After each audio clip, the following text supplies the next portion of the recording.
Täna toimus Kaitseväe peastaabi territooriumil pidulik rivistus, millega saadeti teele Liibanoni missioonile minev Est-Pla 21. Rivistusel andsid sõduritele nõuandeid esimese jalaväebrigaadi ülem kolonel-leitnant Veiko Vello Palm ning Soome suursaadik Eestis Kirsti Narinen. Rühma õnnistas kaplan leitnant Mihkel Madalvee.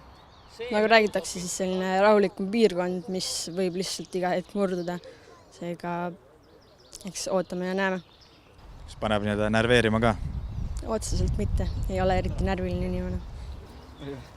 Poeg läheb missioonile esimest korda ja oli selline unistus ja nüüd ta teoks saab. Ja mis tunded praegu valdavad? Eks ta segane tunne natukene on, loodan, et seal midagi ei eskaleeru ja asjad käest ära ei lähe, et kui kõik on nii nagu täna, siis vast eriti muretsema ei pea. Tubli ja pea püsti ja